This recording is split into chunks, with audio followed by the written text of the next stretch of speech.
बिस्मिल्लाहिर्रहमानिर्रहीम। Step to learn YouTube channel for parents guidance.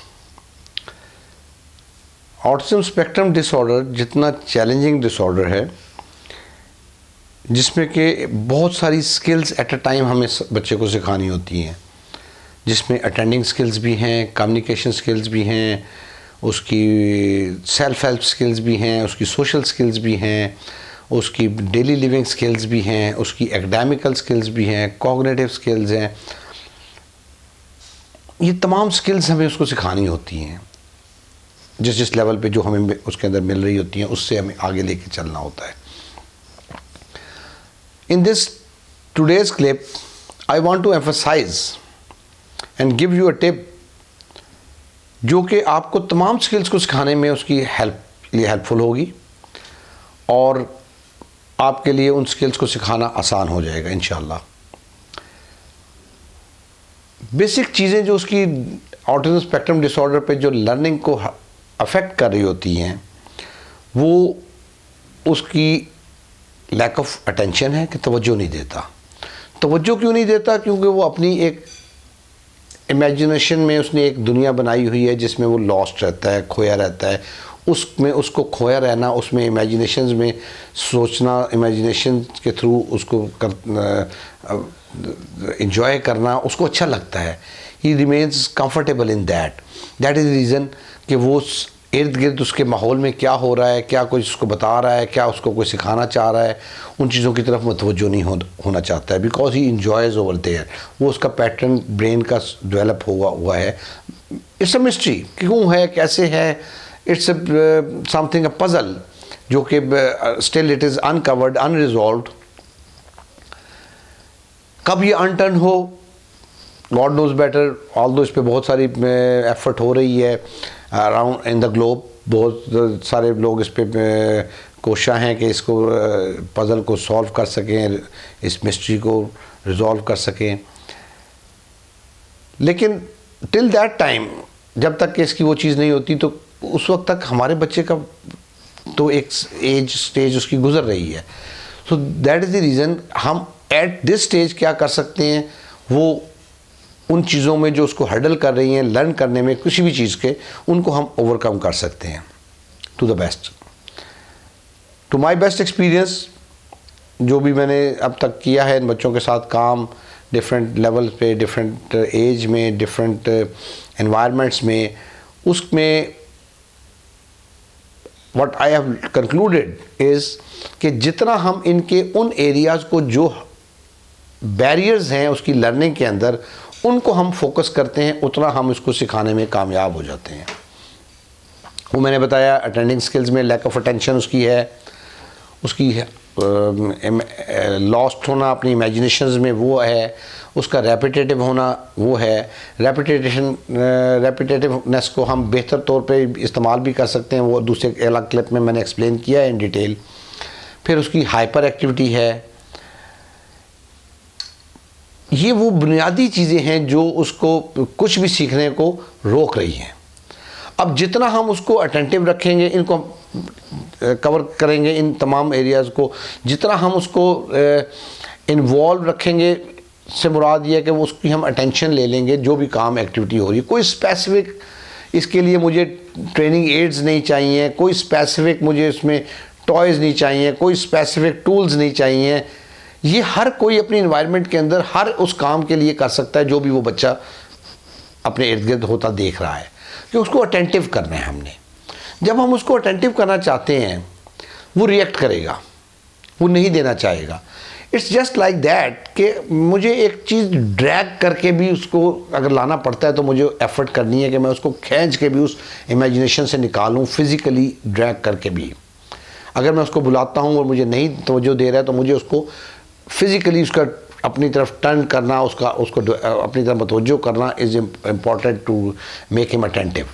जितना मैं ये काम ज़्यादा करता रहूँगा अटेंशन लेने का, उतना वो चीज़ों में इन्वॉल्व ज़्यादा होगा सराउंडिंग में, उतना वो उसके साथ हम क्या इंटरेक्ट कर रहे हैं, वर्बल, विजुअल, जो भी मेथड हमारा है, उसको एक चीज़ को एक्सपोज करने का जो हमारे सेंसरी ऑर्गन्स होते हैं, उतना वो फंक्शन अच्छा करेंगे,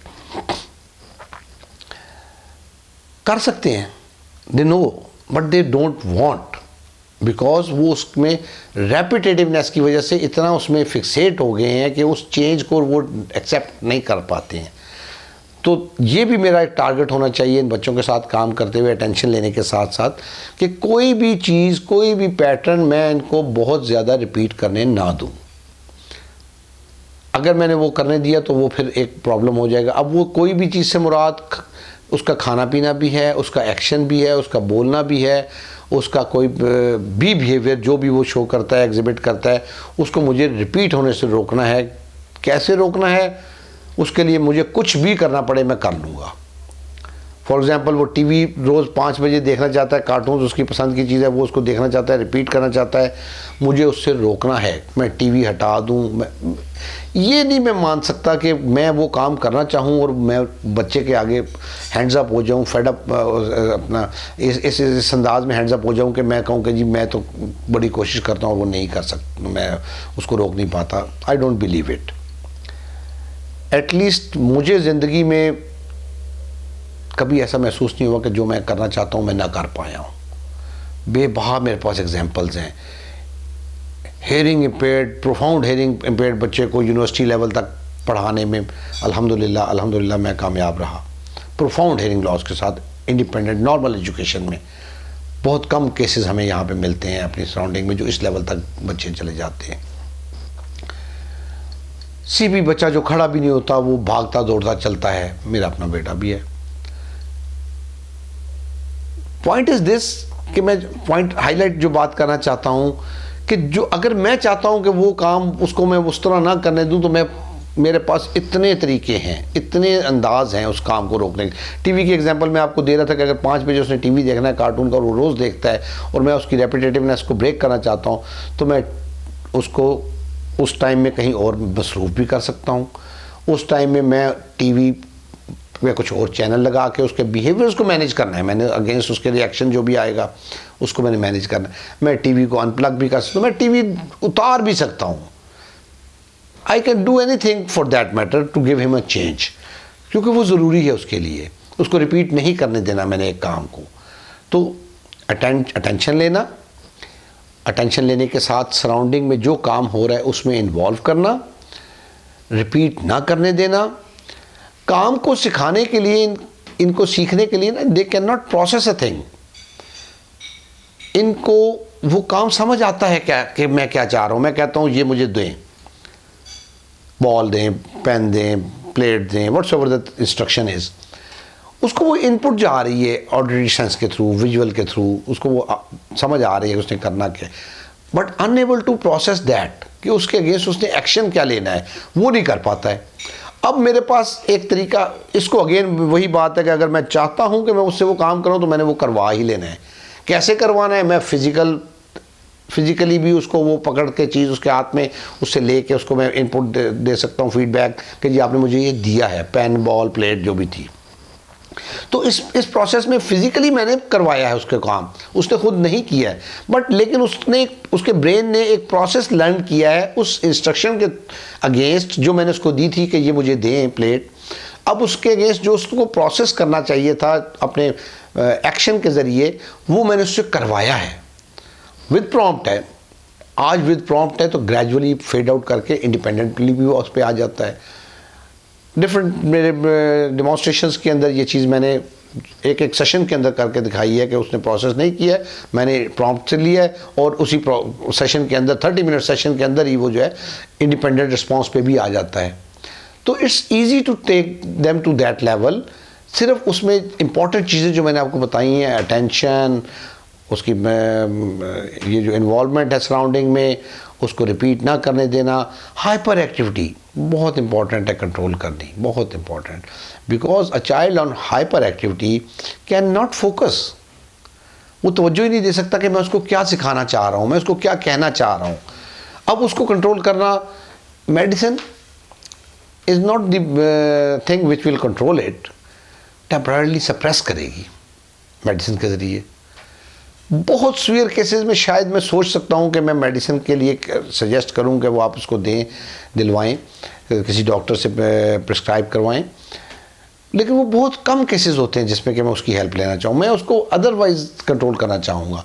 अदरवाइज कंट्रोल करने के तरीके क्या हैं? सबसे इंपॉर्टेंट तो शुगर इनटेक, कार्बोहाइड्रेट्स जो हैं, ये जंक फूड, फिजी ड्रिंक्स, ये सारे सोडा, ये सारी चीज़ें उसमें फॉल करती हैं। जितना मैं उनको रिड्यूस करूँगा उतना उसकी हाइपर एक्टिविटी कम होगी। This obvious non reality fact है। सेकेंड थिंग, मुझे उसकी हाइपर एक्टिविटी को कंट्रोल करने के लिए उसकी रूटीन को स्ट्रक्चर करना है। जितना जल्दी एज में, कम एज में मैं वो काम शुरू करूँगा उतना मेरे लिए आसान होगा। लेट में करूँगा मुश्किल होगा लेकिन मुश्किल होगा, ज़्यादा चैलेंजिंग हो जाएगा। छोटे छोटे स्पैन्स में मैं उसको करना चाहूँगा कि हर घंटे में मैं उसको 15 मिनट कम से कम बिठा लूँ हाइपर एक्टिविटी से हटा के। अब वो 15 मिनट बढ़ते बढ़ते हर 6 घंटों को अगर मैं देखता हूँ तो 6 घंटों में 15 मिनट का मतलब है 1.5 घंटा तक उसने हाइपर एक्टिविटी नहीं की। अब बिग अचीवमेंट। अब वो उसके अंदर जो उसकी हैबिट में था 1 घंटे के अंदर करना, वो 60 मिनट से 45 मिनट्स पे आ गया। तो ग्रेजुअली इस तरह से स्पैन्स को बढ़ाने से एक वक्त आता है कि उसकी हाइपर एक्टिविटी रिड्यूस हो जाती है।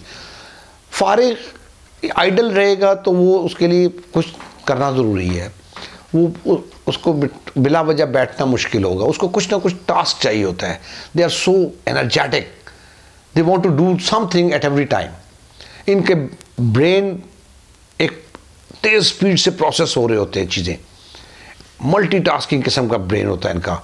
एक वक्त में 2-2, 4-4 चीज़ों को भी इन्होंने स्केड्यूल किया होता है। लेकिन वो अपने इंटरेस्ट के होते हैं, हमारी इंटरेस्ट या हमारी रिक्वायरमेंट वाले नहीं होते हैं। उसको interesting banana is an art. Reinforcement के ज़रिए, अपनी पेयरिंग के ज़रिए वो आप उसको तभी उसको करवा सकते हैं अगर आप उसके साथ स्ट्रांगली बॉन्डेड हैं, जहां वो आपकी इंस्ट्रक्शन को, कमांड को फॉलो करने के लिए विलिंगली तैयार है।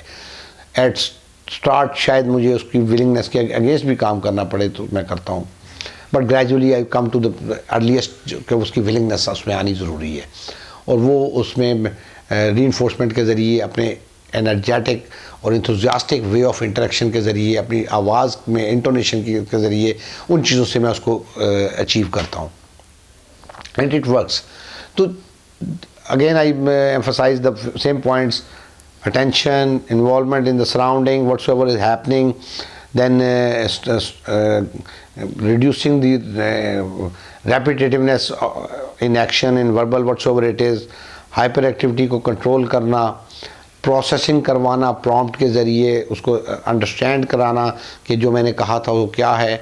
ये वो बुनियादी चीज़ें हैं जिन पे अगर मैं टारगेट कर लेता हूँ तो वो बच्चा सीखने में, खा वो कम्युनिकेशन स्किल्स हैं, वर्बल लैंग्वेज है, खा वो एकेडमिकल स्किल्स हैं, खा वो उसकी डेली लिविंग स्किल्स हैं, सेल्फ हेल्प स्किल्स हैं, वो तमाम चीज़ें उसकी जो है वो सीखने के में नेचुरल वे में आ जाता है। अब उसको अगर मैं इन एरियाज़ को टारगेट नहीं करता हूँ, फॉर इंस्टेंस मुझे इट्स रिमाइंड में बिहेवियर ऑफ अ चाइल्ड कि वो उसको मदर ने अपॉर्चुनिटी देती थी कि वो बाथरूम में जाके, जब भी बाथरूम में जाता था शावर लेके निकलता था। छोटे होते से उसकी हैबिट बन गई और निकलता भी विदाउट क्लोज, सब नेकेड बाहर आ जाता था। अपना घर था, छोटा था, एक्सेप्टेबल था, वो नहीं रिपीट होने से नहीं रोका गया, उसको नहीं चेक कर सके उस स्टेज के अंदर।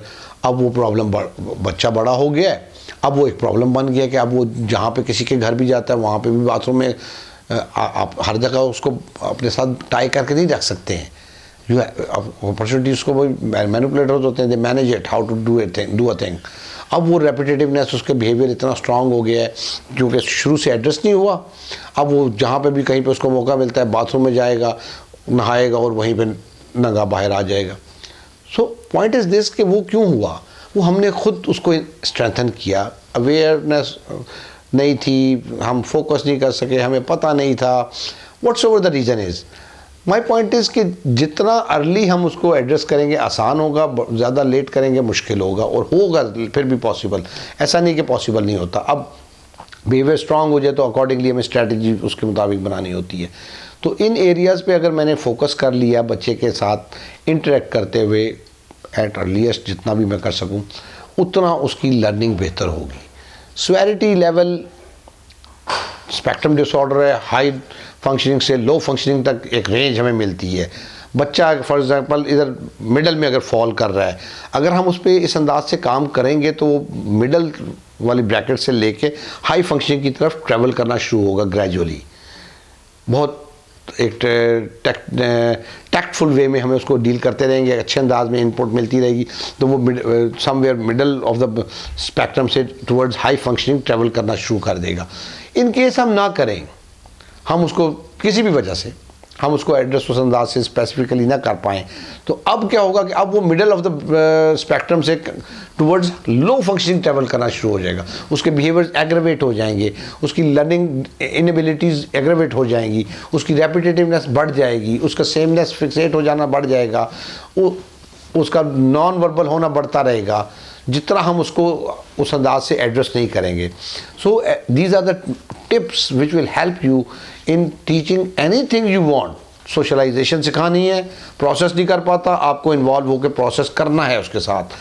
4-6 दफ़ा आपने कर दिया, अब वो रेपिटेटिवनेस उसको मजबूर कर देगी कि उसने उस रिपीट होने को उसने जो है फॉलो करना है टू द मैक्सिमम, उसने जो है उसको फॉलो करना है और उसके बगैर वो नहीं रह पाएगा। So I will request all of you कि आप अर्लीस्ट जितना भी मुमकिन हो सके अपने बच्चे के साथ काम करते हुए इन एरियाज़ में, इन चीज़ों के अंदर आप उसको एड्रेस करें, सो दैट कि उसका वो जो बिहेवियर है जो वो डेवलप हो गया है वो चेंज हो पैटर्न, और उसकी अटेंशन जो वो बेसिकली लैक करता है, जिसकी वजह से वो उसमें हर्डल करती है उसकी लर्निंग को, वो ख़त्म हो, रेपिटेटिवनेस ब्रेक हो, उसका ब्रेन फंक्शन करे, डिफरेंट चीज़ों को प्रोसेस करे, प्रोसेसिंग सिखाएं, उसको इन्वॉल्व करें। These are the basic tips which will help you in while working with a child on autism spectrum disorder. Earliest you do, you get better results, inshallah. Sorry. Second thing, इसमें एक और चीज़ important जो है वो ये है कि आप उसके बिहेवियर मैनेजमेंट को अंडरस्टैंड करें, क्योंकि जब भी आप काम करना चाहेंगे इन एरियाज़ के ऊपर, उसने बिहेवियर्स अलार्मिंग शो करने हैं आपको। उनकी मैनेजमेंट अगर आपको नहीं आती है तो आप उसके साथ नहीं कर पाएंगे, आप उसको अलाउंस दे देंगे उस बिहेवियर्स के अगेंस्ट। वो टेंट्रम्स भी हो सकते हैं, वो उसका रिएक्शन टू द चेंज भी हो सकता है। तो जितना आप उनको बिहेवियर को मैनेज करना सीख लेंगे, उतना वो आप उन चीज़ों को कराने में आपको आसानी हो जाएगी इंशाल्लाह ताला। Thanks a lot for listening. Please like and subscribe step to learn YouTube channel and add to my cause. जज़ाकल्लाह।